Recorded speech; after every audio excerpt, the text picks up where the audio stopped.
Love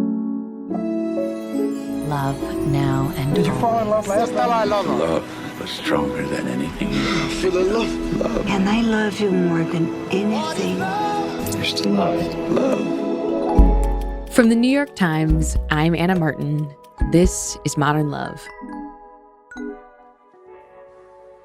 Growing up, I went to church a lot, and my life was filled with Christian worship music. On the car radio, sleepaway camp, at the young adult services at church.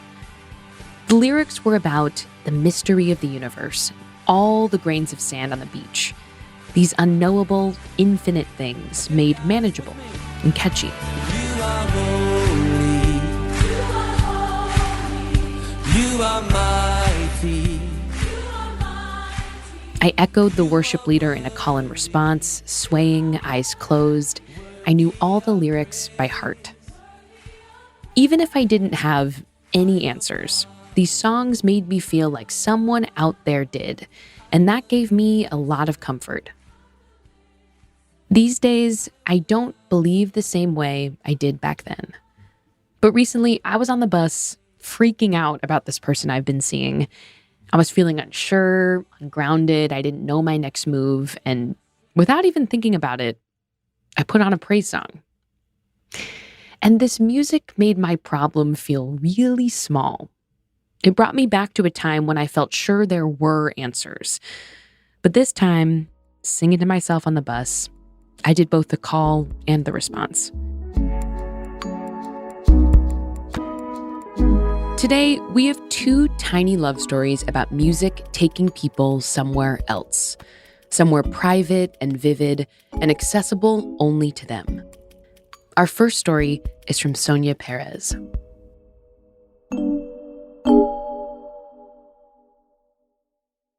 I inherited nostalgia from my father. On weekends in Brooklyn, he would play his 78 RPM and Sonia records, drink beer, and look forlorn. He'd lose himself in lyrics about los jíbaros de las montañas, the noble farmers of the mountains. Humility and dreams would float through the air while my sisters and I rolled our eyes. We couldn't relate to music about Puerto Rico's countryside. Once I came home to my father sitting on the sofa, his records strewn about, cracked into pieces. We never asked, he never explained. The fissures remain. I long to hear those songs.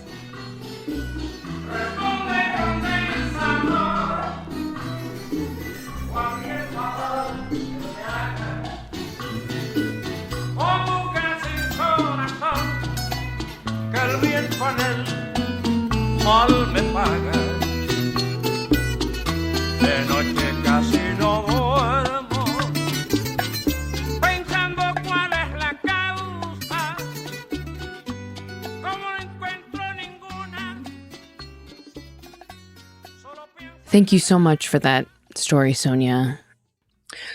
Looking back now, as an adult, why do you think your father felt like he had to destroy those records?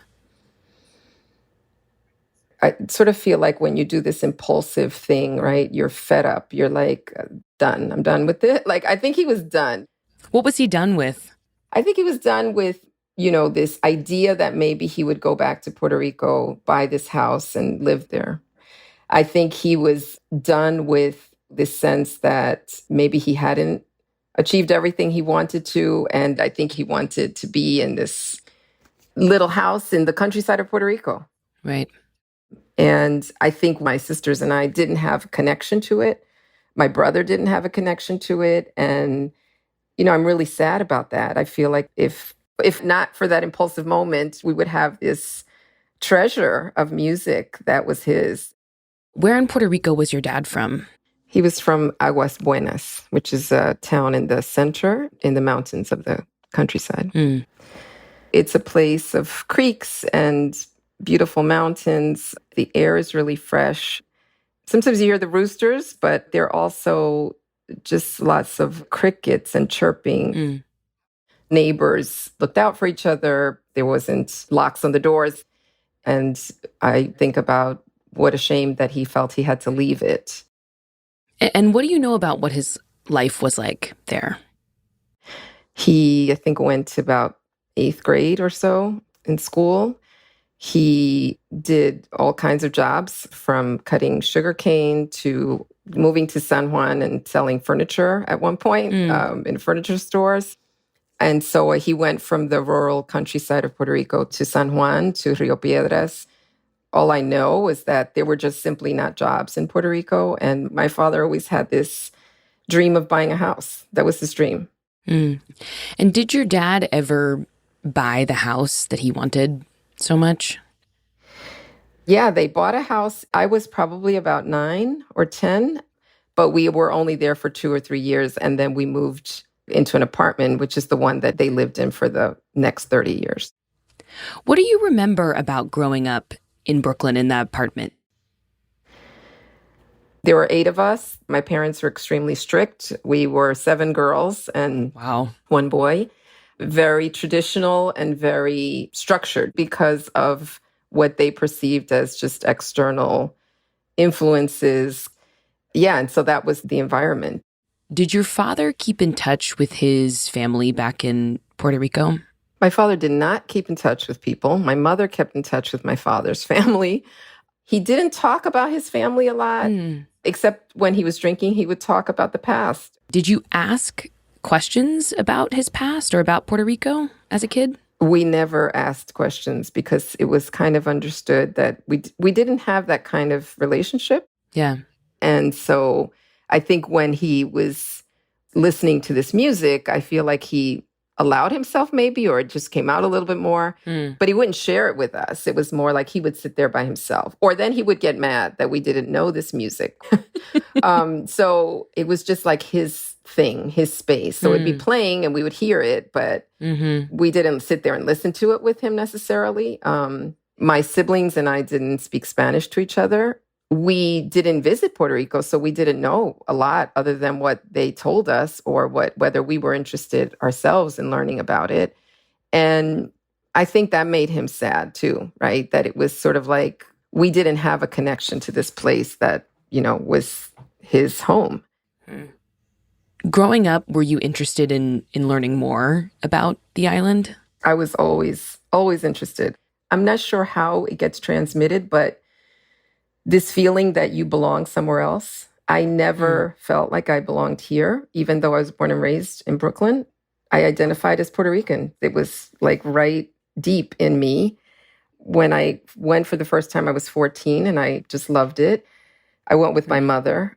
And then I didn't go back until I was about 25 with my husband before we got married. And then we got married there and lived there for 10 years. Wow. There is a huge part of who I feel as my identity, and also what I feel like inside. What I feel like inside is somebody that's, yes, part Brooklyn, but definitely part Puerto Rico, even though I did not grow up there.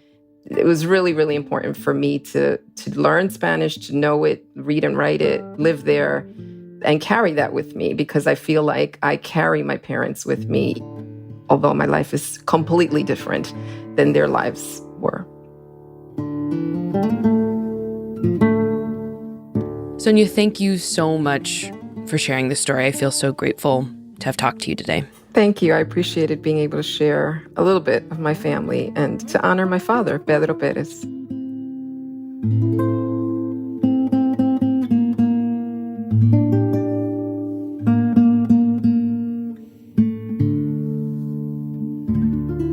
After the break, a mother feels her daughter's love in a way she once thought was impossible.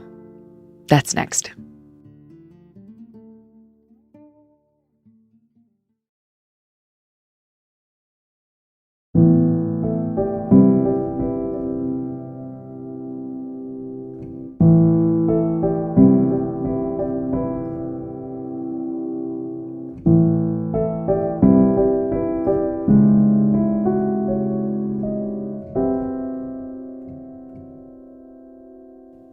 Grainne Armstrong talked to me from what she calls her therapy room. It's a small cabin just outside her house in Ireland with a salt lamp and a cat named Puka. Everything felt calm. But outside this room, things can get hard. Grainne's daughter, Jenny, is autistic, and throughout Jenny's childhood, the two struggled to bond. Grainne wrote a tiny love story about a moment when she and her daughter finally connected. So Grainne, you wrote this gorgeous tiny love story called Music in the Woods about your daughter, Jenny. Mm-hmm. Tell me about her. What was Jenny like as a child? Okay, where do I start? I suppose the minute Jenny was born, I knew something was not quite right. My career choice at the time was I trained to be a nurse, and particularly for special needs. And my expertise was with autism and challenging behaviour. So to be actually told as a parent that you now have a child with physical, sensory, nervous disability, it's just a punch in the gut, you know? And it just hit me. This was going to be 7 days a week, 24 hours a day, probably for the rest of our lives. So tell me about caring for Jenny as a young child. What did she like? What did she not like? Right. Jenny, her sensory processing was all off. We couldn't really touch her in a comfortable way. She didn't enjoy touch. She didn't like going into places that had roofs on them, like banks or post offices or arcades. The noise, it was just too much for her. So she would scream to override the noise that was coming into her brain. And that went on for a long, long time until we employed this therapy. It was a music therapy that uses headphones, and it helps the sensory processing to dissipate, I suppose, across her body. But Jenny's head was so small, we could get no headphones to fit on her head. So we literally had to sew the headphones into a little bonnet to tie around her chin. We had to start from literally 10 seconds of her listening to that music and work it up to 20 minutes a day. And her music just seemed to take her to a place that you could reach her in a more productive way. She wasn't screaming. She would listen to the music and you could lay a hand on her then to do something constructive with her. She was starting to maybe look at her surroundings outside her house. The beaches, the woods, the lakes. She just seemed to be really calm and present in those kind of situations. What is something that you and Jenny like to do together? I suppose every single day, nearly, we go for a walk in the woods together. It's a wood that was set back in the 18th century. So it's full of oak and ash and horse chestnut and lime trees and larch. And there is one lovely area which myself and Jenny both feel, I think, is very energetic. It's called the Monterey Pine Grove. It was a pine grove that was set back in the 18th century, but the trees are enormous and they're on top of a hill, and the cones, the pine cones, when they fall in autumn, they're huge. They're absolutely huge. But Jenny seems to always stop at this spot, and she will look up into the crown of the trees, and she could stand there for ages. For Jenny, I have to explain this, for Jenny to actually stand and tilt her head back and look up to the sky was a skill that took years to develop, balance-wise. So we, and on her walks, that's an opportunity for us to give her the choice of where she wants to go. And that's actually where your tiny love story starts. Will you read it for me now? I will. Okay. Jenny plays music from her MP3 player. Christmas carols in July. Operatic voices fill the woods as robins flutter down and surround her. Jenny stops moving and stares. The robins sing.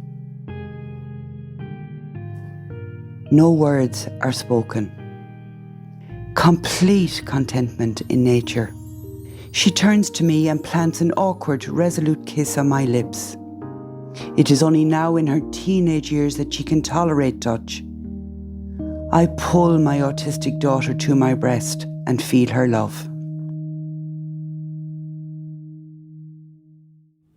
It's such a beautiful moment that the two of you are sharing. How did it feel that she was the one who kissed you? It would just warm your heart. She was accepting me as her mother. But for her to actually just kind of grab my face and plonk a big kiss on my lips, it just showed to me that she knew exactly what she was doing. She knew what a kiss was about. She had some sense of what it would make me feel, I think. And I felt like her mother, not her carer, not her therapist. Nothing like that. I just felt like her mother.